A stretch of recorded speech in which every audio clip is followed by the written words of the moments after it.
हाल ही में प्रधानमंत्री नरेंद्र मोदी ने भारत में पहली बार नेशनल क्रिएटर्स अवार्ड पेश किए थे। अलग अलग कैटेगरी में कई जाने माने कंटेंट क्रिएटर्स और इन्फ्लुएंसर्स को इससे नवाजा गया था।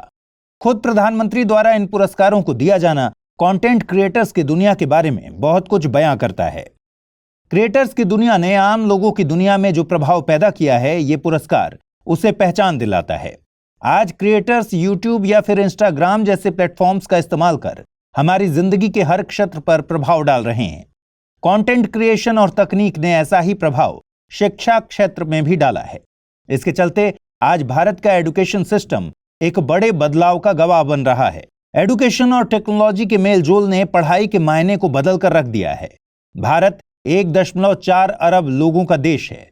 इसमें से 26 करोड़ स्कूल जाने वाले बच्चे हैं। 3.6 करोड़ लोगों का किसी एक समय में कॉलेजों और विश्वविद्यालयों में दाखिला होता है। तकरीबन 10 करोड़ कामकाजी हैं जो खुद को लगातार निखारने के लिए उच्च शिक्षा का सहारा लेते हैं। कुल मिलाकर हमारा एजुकेशन सिस्टम एक बड़ी आबादी को अपनी सेवाएं देता है। ऐसे में उसका समय के साथ कदम मिलाकर चलना बेहद जरूरी है। दिलचस्प बात यह है कि आज यही सेक्टर तकनीक के साथ साझेदारी कर एक क्रांति का गवाह बन रहा है। कोविड महामारी और लॉकडाउन ने सभी क्षेत्रों में तकनीक और डिजिटल लर्निंग की एक्सेप्टेंस को इस कदर बढ़ाया कि आज ये हमारे जीवन का अविभाज्य हिस्सा बन गया। पिछले 3 सालों में भारतीय एडटेक इंडस्ट्री ने एक क्रांतिकारी उभार देखा है। कोविड-19 महामारी इस इंडस्ट्री के लिए जियो मोमेंट जैसा साबित हुआ है। कुछ एक्सपर्ट्स का मानना है कि यह क्रांति जियो के द्वारा लाई गई दूरसंचार क्रांति से कई गुना बड़ा और असरदार है। यूं तो भारत में एडटेक के कदम कोविड से पहले ही पड़ चुके थे। कोविड आने से पहले 2014 से 2020 के बीच भारत के एडटेक स्टार्टअप्स ने 1.32 अरब अमेरिकी डॉलर जुटाए थे। कोविड-19 महामारी महज एक डिवाइडिंग पॉइंट बना है। यहां से ई लर्निंग सॉल्यूशंस के डिमांड में रातों रात भारी उछाल आया। एडटेक सेक्टर ने केवल 2020 में 1.88 करोड़ अमेरिकी डॉलर जुटाए। इतना निवेश इस सेक्टर ने पिछले 5 सालों में मिलाकर नहीं जुटाए थे, जितने इसने केवल 2020 में जुटाए। एक्सपर्ट्स का मानना है कि एडटेक इंडस्ट्री देश के सबसे तेजी से विस्तार करने वाले उद्योगों में से एक है। अनुमान है कि 2025 तक इस सेक्टर की वैल्यू 10 अरब डॉलर तक पहुंचने वाली है। वहीं ग्लोबल एडटेक मार्केट का साइज 2023 में 142 अरब अमेरिकी डॉलर आंका गया है। अनुमान के मुताबिक 2023 से 2030 के बीच ये उद्योग 13.6% की चक्रवृद्धि वार्षिक वृद्धि दर से बढ़ने वाली है। आज की तारीख में भारत अमेरिका के बाद एडटेक का दूसरा सबसे बड़ा बाजार है। इसमें दुनिया की एडटेक राजधानी बनने की संभावनाएं हैं। ऐसे में जो सबसे बड़ा सवाल है कि आखिर इस बदलाव के मायने क्या हैं? कंटेंट क्रिएशन और एडटेक देश की सबसे बुनियादी नींव यानी हमारी शिक्षा प्रणाली पर किस तरह असर डाल रहे हैं? इनका देश की तरक्की में क्या योगदान है? क्या ये हमारे परंपरागत लर्निंग मॉडल को पूरी तरह से रिप्लेस कर सकते हैं? आज के सेशन में इन्हीं सवालों की पड़ताल करेंगे। मगर इससे पहले आपको बता दें कि ये टॉपिक यूपीएससी मुख्य परीक्षा के जीएस पेपर 1 के समाज खंड और जीएस पेपर 2 के सामाजिक विकास और शिक्षा खंड तथा निबंध के लिहाज से बेहद महत्वपूर्ण है।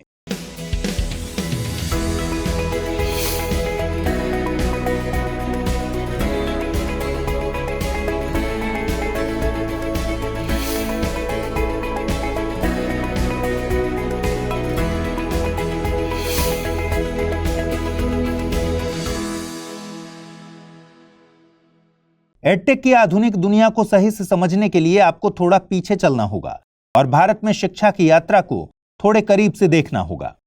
भारत ने प्राचीन काल से ही बेहद आधुनिक शिक्षा प्रणाली को अपनाया है। इसके चलते भारतीय शिक्षा प्रणाली दूसरे देशों की शिक्षा प्रणालियों के बीच बेहद फेमस है। प्राचीन शिक्षा के दौरान विद्यार्थी अपने माता पिता से दूर रहते थे। उनकी शिक्षा में शारीरिक शिक्षा, मानसिक शिक्षा, राजनीति, अर्थशास्त्र जैसे विषय शामिल होते थे। विद्यार्थियों को इस तरह से आकार दिया जाता था कि वे किसी भी परिस्थिति में रह सके। उस समय शिक्षा वेद, ब्राह्मण, उपनिषद और धर्म सूत्र की होती थी। ऋग्वेद के बाद हमारी प्राचीन शिक्षा विद्यार्थियों के न केवल बाहरी शरीर बल्कि आंतरिक शरीर के विकास के मकसद से भी शुरू की गई। ये शिक्षा छात्रों के शारीरिक और मानसिक विकास पर केंद्रित थी। वहीं मध्यकाल में शिक्षा की संरचना में थोड़ा बदलाव देखा गया। तब धार्मिक एवं इस्लामी शिक्षा को ज्यादा तवज्जो दी गई। इसकी वजह थी विद्यार्थियों का शासन केंद्रित लक्ष्य। मतलब तब शिक्षा देश पर शासन करने के अनुरूप दिया जाता था, ताकि विद्यार्थियों में नेतृत्वकर्ता जैसे गुण विकसित हो सके। समय और आगे बढ़ा और मध्यकाल के मध्य में अंग्रेजों ने भारत पर हमला कर क्षेत्र पर कब्जा करना शुरू कर दिया। फिर ब्रिटिश साम्राज्य ने हमारे देश में आधुनिक शिक्षा प्रणाली की नींव रखी।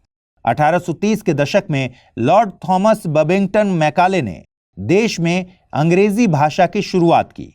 ब्रिटिश आधुनिक शिक्षा का मूल मकसद ईसाई धर्म का प्रचार प्रसार करना था, पर तब से लेकर आज तक आजादी के इतने सालों बाद भी हमारा देश उसी शिक्षा प्रणाली को फॉलो कर रहा है।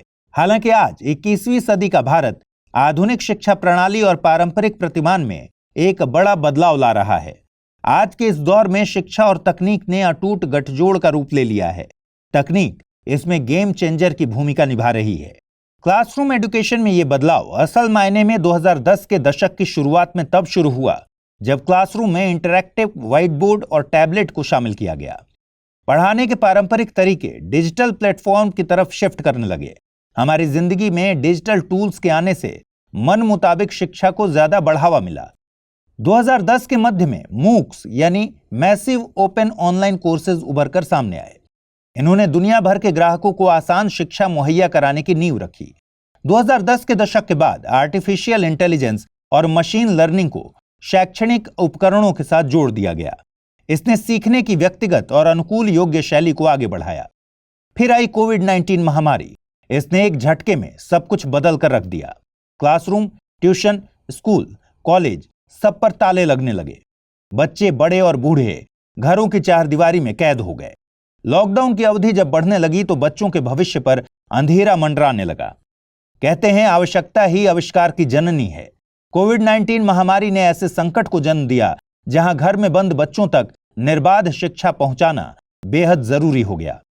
इस संकट में निर्बाध शिक्षा के लिए रिमोट लर्निंग तकनीक, वर्चुअल क्लासेस और क्लाउड बेस्ड एजुकेशनल रिसोर्सेज का इजाद और प्रचार किया गया। जिन लोगों ने कभी फोन या लैपटॉप ऑन ऑफ भी नहीं किया था, वो भी अब इन्हें आसानी से इस्तेमाल करने लगे। कोविड-19 से जन्मी जरूरतों ने इस क्षेत्र में एक ऐसे बदलाव को जन्म दिया जहां से वापसी का अब कोई विकल्प नहीं लगता। ऐसा इसलिए भी कहा जा रहा है क्योंकि पारंपरिक शिक्षा प्रणाली कुछ बेसिक खामियों को भी अपने साथ ढो रही थी। इनमें सबसे पहला है गुणवत्तापूर्ण शिक्षा के संसाधनों तक सीमित पहुंच। पारंपरिक शिक्षा के मॉडल में गुणवत्तापूर्ण शैक्षिक संसाधनों की पहुंच बेहद सीमित थी। खासतौर पर दूर दराज के इलाकों में कम आय के बैकग्राउंड वाले विद्यार्थियों के लिए गुणवत्तापूर्ण संसाधनों तक पहुंच बेहद जरूरी थी। पारंपरिक स्कूल और शैक्षणिक संस्थाएं लाइब्रेरी, लैब या नई किताबों का खर्च नहीं उठा पाते थे। इससे विद्यार्थियों को व्यापक स्तर पर और जुड़ाव के साथ सीखने का अवसर नहीं मिलता था। नए अपडेटेड संसाधनों तक सीमित पहुंच विद्यार्थियों की समझने की क्षमता पर असर डाल रही थी, जिससे उनकी अकादमिक उपलब्धियों में रुकावटें आ रही थीं। इसे एक उदाहरण से ऐसे समझिए। मान लीजिए किसी दूर दराज गांव में बैठे एक विद्यार्थी के पास साइंस की आधुनिक लैब तक बेहद सीमित पहुंच थी। इसकी वजह से वो प्रैक्टिकल एक्सपेरिमेंट्स नहीं सीख पा रहा था। इससे विद्यार्थियों की साइंटिफिक कॉन्सेप्ट्स की समझ के साथ साथ उनकी आलोचनात्मक सोच और प्रॉब्लम सॉल्विंग स्किल्स में भी बाधा पैदा होती है।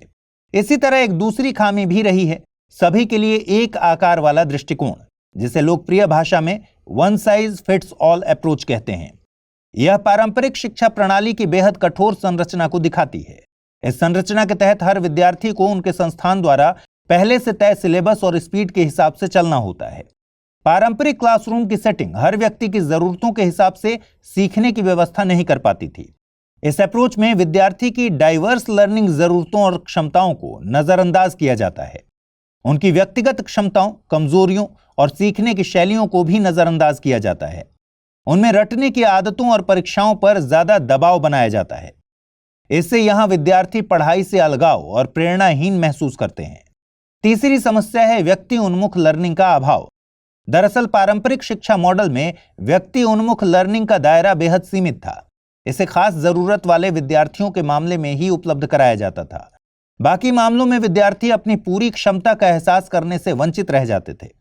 इसे एक उदाहरण से समझते हैं। सोचिए, अगर कोई विद्यार्थी एक विजुअल लर्नर है तो वो केवल क्लास के लेक्चर और नोट्स के जरिए पढ़ाए गए तरीके से संतुष्ट नहीं होगा।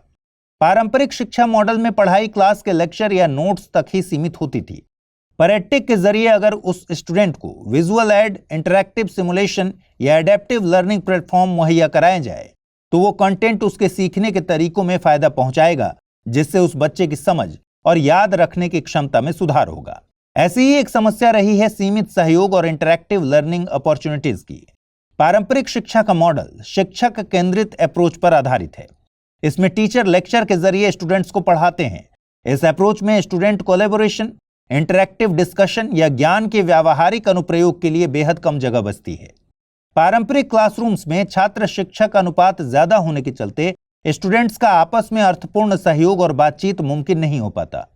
कुल मिलाकर कहें तो पारंपरिक शिक्षा के मॉडल मूलभूत चुनौतियों का सामना कर रहे थे, जो स्टूडेंट्स की व्यक्तिगत जरूरतों और समय की मांगों को पूरा नहीं कर सकते थे। एडटेक स्टार्टअप्स ने पारंपरिक शिक्षा उद्योग की इन्हीं चुनौतियों को दूर किया है। एडटेक व्यक्ति उन्मुख और इंटरैक्टिव लर्निंग को बढ़ावा देता है, जिससे विद्यार्थी अपनी शिक्षा अपनी जरूरतों के मुताबिक पूरा करते हैं। हालांकि ऐसा नहीं है कि एडटेक में क्रांति के लिए केवल यही कारण जिम्मेदार रहे हों। इन मूलभूत जरूरतों के अलावा कई और भी कारक हैं जिन्होंने क्रांति को बढ़ावा दिया, जैसे किफायती इंटरनेट और मोबाइल उपकरणों की बड़े पैमाने पर उपलब्धता। इसने क्रांति में सबसे अहम रोल प्ले किया। IAMAI कंतार ICUBE की रिपोर्ट के मुताबिक 2020 में भारत में 62.2 करोड़ एक्टिव इंटरनेट यूजर्स थे। जैसे जैसे देश के ग्रामीण और छोटे शहरों में इंटरनेट का एडॉप्शन रेट बढ़ रहा है, यह आंकड़ा 2025 तक 45% तक बढ़कर 90 करोड़ तक पहुंचने वाला है। इसके अलावा इसमें सरकार ने भी कुछ भूमिका निभाई है। इसने समय की मांग और देश की महत्वाकांक्षाओं को देखते हुए एडटेक इंडस्ट्री पर खास फोकस किया। सरकार ने इस उद्योग की तरक्की के लिए सहायक माहौल तैयार किया, डिजिटल शिक्षा को बढ़ावा दिया, एडटेक स्टार्टअप्स में निवेश को बढ़ावा दिया और ऐसी नीतियां लागू की जो ऑनलाइन लर्निंग प्लेटफॉर्म और डिजिटल शैक्षणिक संसाधनों के इस्तेमाल को बढ़ावा दे सकें। इसके तहत शिक्षा क्षेत्र में ऑटोमेटिक रूट से 100% FDI यानी प्रत्यक्ष विदेशी निवेश को मंजूरी मिली। यह विदेशी निवेशकों के लिए भी अपार संभावनाएं लेकर आई। FDI की आसान और सुव्यवस्थित प्रक्रिया अंतर्राष्ट्रीय सहयोग और विचारों के आदान प्रदान के लिए अपार अवसर के द्वार खोलते हैं। यह हमारे देश में शिक्षा तकनीक की ग्रोथ और प्रभावशीलता में बहुत इजाफा कर सकता है। इसकी अहमियत को पहचानते हुए सरकार ने NEP यानी नई शिक्षा नीति 2020 लॉन्च की, जो इसके विकास की दिशा में एक लैंडमार्क बना। न्यू एजुकेशन पॉलिसी ने एडटेक इंडस्ट्री को नीतिगत समर्थन दिया। नई शिक्षा नीति अफोर्डेबिलिटी, एक्सेसिबिलिटी, क्वालिटी, इक्विटी और अकाउंटेबिलिटी के 5 स्तंभों पर आधारित है। इसका मकसद है कि देश का एडटेक सेक्टर इसी दिशा में आगे बढ़े और लोगों को किफायती और सुलभ शिक्षा मुहैया कराए। इन सभी कोशिशों में राष्ट्रीय शिक्षा नीति 2020 सबसे क्रांतिकारी कदम है। तकनीक पर खास फोकस करने वाली यह नीति एडटेक केंद्रित सार्वजनिक निजी भागीदारी के लिए नए अवसर के द्वार खोलती है। इसमें कोई दो राय नहीं है कि यह क्रांतिकारी बदलाव एडटेक सेक्टर में बहुत से पॉजिटिव चेंजेस लेकर आए। इनमें सबसे पहले नंबर पर है पहुंच और वहनीयता। एडटेक क्रांति ने शिक्षा को एक बड़े वर्ग के लिए आसान बनाया है। आज YouTube पर किसी एक परीक्षा, विषय या टॉपिक को पढ़ने के लिए हजारों शिक्षकों के लेक्चर फ्री में मौजूद हैं। उन्हें कोई भी कहीं से भी किसी भी समय में बिना किसी लागत के देख सकता है। मजे की बात है कि यहाँ केवल पारंपरिक विषय ही नहीं, बल्कि educational podcast, news, interview, travel blog, social documentaries, food blog जैसे इनोवेटिव सोर्सेज से लोगों को सीखने का भरपूर स्कोप मिला है। इतना ही नहीं, यहाँ दूसरों के अनुभवों से भी आप जितना चाहे उतना सीख सकते हैं। आप YouTube पर खुद से coding, content writing, video editing, art and craft, cooking, teaching, languages और ना जाने कितने स्किल्स सीख सकते हैं। खुद को फ्री में अप स्किल करके मार्केट रेडी कर सकते हैं। आपका अपना study IQ IAS Hindi channel भी इसी तरह के इनोवेशन का एक बेहतरीन उदाहरण है। यहाँ भूगोल, राजनीति विज्ञान, अर्थव्यवस्था, भू राजनीति, विज्ञान और पर्यावरण जैसे विषयों के जटिल टॉपिक्स को बेहद आसान भाषा और एनिमेशन के जरिए करोड़ों विद्यार्थियों तक पहुंचाया जा रहा है। शिक्षा के इस लोकतांत्रिकरण ने लोगों के लिए आजीवन सीखने और करियर में आगे बढ़ने के अवसरों को जन्म दिया है। दूसरा बड़ा चेंज हुआ है कस्टमाइज्ड लर्निंग एक्सपीरियंस की। इसके तहत इंटरैक्टिव लैंग्वेज सॉल्यूशंस के जरिए सीखना बेहद आसान और आकर्षक बना। यहां सीखने वालों को अपनी भाषा कौशल की प्रैक्टिस करने का मौका बोलने वालों के साथ रियल टाइम में मिलता है। एडटेक एडिशनल टूल्स के जरिए भाषा सीखना और आसान बनाते हैं। उदाहरण के तौर पर डुओलिंगो को ही ले लीजिए। यह एक फेमस लैंग्वेज लर्निंग ऐप है जो आर्टिफिशियल इंटेलिजेंस के जरिए व्यक्तिगत क्षमताओं और कमजोरियों को आंककर उसके मुताबिक लेसन्स देता है। इसी तरह अड्डा 247 जैसे संस्थान हाई क्वालिटी एजुकेशनल कंटेंट को भारत की ज्यादातर स्थानीय भाषाओं में लोगों तक पहुंचा रहे हैं। ये संसाधन अपस्किलिंग के साथ साथ समाज में पहुंच और समावेशिता को बढ़ाता है। उदाहरण के लिए शारीरिक अक्षमताओं के कारण जो विद्यार्थी पारंपरिक क्लासरूम में नहीं आ सकते, वे क्लासरूम का अनुभव घर पर रहकर भी कर सकते हैं। ये तकनीक सभी बाधाओं को तोड़कर विद्यार्थियों को समान अवसर प्रदान करती है। कुल मिलाकर आज इस सेक्टर में आर्टिफिशियल इंटेलिजेंस के एकीकरण से सीखना और सिखाना एक नए मुकाम पर पहुंचता जा रहा है। इसके अलावा शिक्षा में वर्चुअल रियलिटी यानी वीआर और ऑगमेंटेड रियलिटी यानी एआर जैसे ताकतवर टूल्स भी इस क्रांति में शामिल हुए। ये तकनीक शिक्षा को इंटरैक्टिव और इंगेजिंग लर्निंग एक्सपीरियंस बनाकर इसे और भी अधिक आसान, समावेशी और प्रभावी बनाती हैं। वीआर ऐतिहासिक स्थलों, विभिन्न देशों या महासागरों की गहराई से लेकर ब्रह्मांड के आयाम तक सबको बेहद आसानी से समझा सकता है। गूगल एक्सपीडिशन इसका सबसे बढ़िया उदाहरण पेश करता है। दरअसल यह वर्चुअल फील्ड ट्रिप की एक उम्दा लाइब्रेरी है।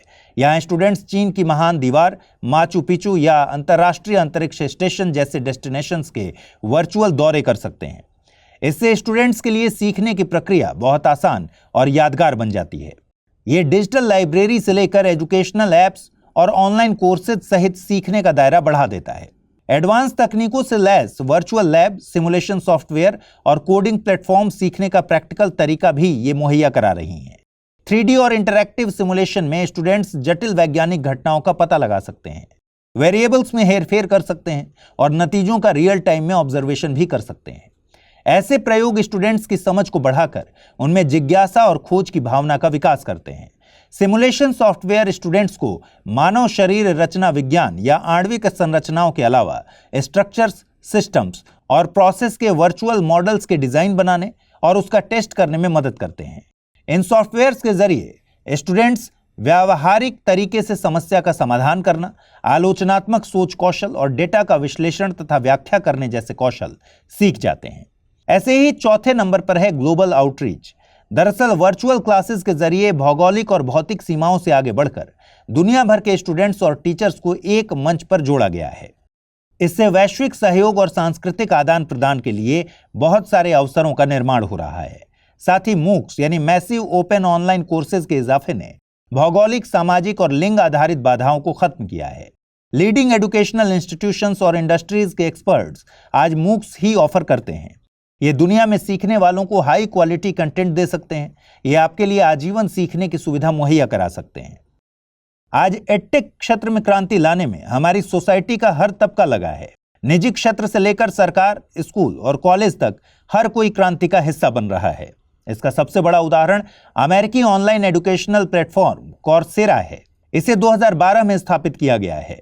यह इंडियन स्कूल ऑफ बिजनेस के साथ टाई अप करने के बाद 2015 में भारत के बाजार में दाखिल हुआ। आज ये मिशिगन विश्वविद्यालय, स्टैनफोर्ड जैसी शीर्ष वैश्विक विश्वविद्यालयों के साथ मिलकर भारत में कंप्यूटर और डेटा साइंस जैसे एडवांस कोर्सेज मुहैया कराता है।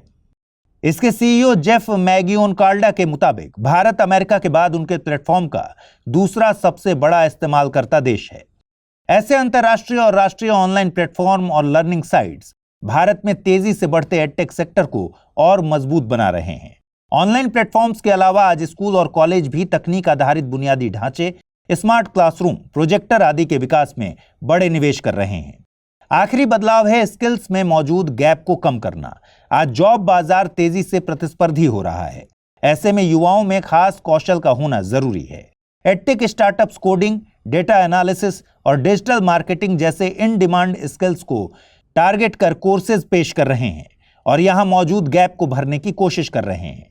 आज एडटेक या एजुकेशन टेक्नोलॉजी केवल डिजिटल किताबें, महंगे गैजेट्स या रिमोट लर्निंग तक ही सीमित नहीं है। हालांकि यह राह इतनी भी आसान नहीं है। इससे जुड़ी कई चुनौतियां और चिंताएं अभी भी मौजूद हैं। सवाल है कि ये चुनौतियां और चिंताएं क्या हैं? एक पुरानी कहावत है, शायद आपने सुनी हो, तकनीक हमारे लिए जितनी सुविधा लाती है उतनी ही चिंता। एडटेक क्रांति के साथ भी ऐसी ही कुछ चिंताएं जुड़ी हैं। सबसे पहली चिंता है तकनीक पर निर्भरता। दरअसल एआई जैसी नए युग के तकनीक पर निर्भरता विद्यार्थियों में personal communications, peer to peer interactions, social और इमोशनल लर्निंग, एम्पैथी और टीम वर्क जैसी मानवीय स्किल्स से समझौता कर सकती है। हालांकि तकनीक अपनी व्यापक पहुंच के जरिए एक समान अवसर की ताकत रखती है, पर बावजूद इसके हमारे देश में मौजूद डिजिटल गैप अभी भी गंभीर चिंता का विषय है। गैजेट्स और हाई स्पीड इंटरनेट की गैर बराबरी वाली पहुंच अलग अलग लर्निंग एक्सपीरियंस पैदा करती है। इसके अलावा कम उम्र में एआई या तकनीक पर ज्यादा निर्भर रहने से और एक क्लिक पर हर चीज की उपलब्धता से हमारी आलोचनात्मक सोच और समस्या समाधान क्षमताओं के खत्म होने का जोखिम है। एआई आधारित लर्निंग स्टूडेंट्स को सीखने की प्रक्रिया में पैसिव रिसीवर बना सकता है। सीखने की प्रक्रिया में विद्यार्थियों की सक्रिय भागीदारी, स्वतंत्र और विश्लेषणात्मक सोच जैसे स्किल्स का विकास होना भी जरूरी है। इसके अलावा एआई आधारित एडटेक स्टूडेंट्स की सेंसिटिव जानकारी से जुड़ी डेटा गोपनीयता और सुरक्षा जैसी चिंताओं को बढ़ाती है। बेशक चुनौतियां और चिंताएं गंभीर हैं, पर इस बात में कोई शक नहीं कि आज हमारे बीच एडटेक और वर्चुअल एजुकेशन की शोहरत लगातार बढ़ती जा रही है। एडटेक स्टार्टअप्स मौजूदा शिक्षा के परिदृश्य को बदलकर लर्निंग की नई उम्र का पैगाम दे चुके हैं। आने वाले समय में हमारे शिक्षा क्षेत्र को आकार देने में ये और भी ज्यादा भूमिका निभाने वाले हैं। एआई, एआर और बाकी बेहद आधुनिक तकनीकों का निरंतर विकास इंटरैक्टिव लर्निंग मुहैया कराते हैं। आज वर्चुअल लैब्स, सिमुलेटेड एनवायरनमेंट्स और एआई आधारित ट्यूशन सिस्टम हमारे भविष्य की महज एक झलक भर है। एडटेक एक जरिया है जो शिक्षा को हर अंतिम इंसान तक पहुंचने लायक, लचीला और नए उम्र की जरूरतों के लायक बनाता है। यह अपने आप में अंत नहीं है। इस दिशा में बढ़ाया गया हर एक कदम इसी मकसद के साथ रखा जाए। तो आज के सेशन में बस इतना ही। अगले सेशन में हम फिर किसी टॉपिक के साथ हाजिर होंगे। अपना ख्याल रखिए। नमस्कार। हिंदी में यूपीएससी की तैयारी से संबंधित प्रोग्राम्स को देखने के लिए सब्सक्राइब करें स्टडी IQ IAS हिंदी।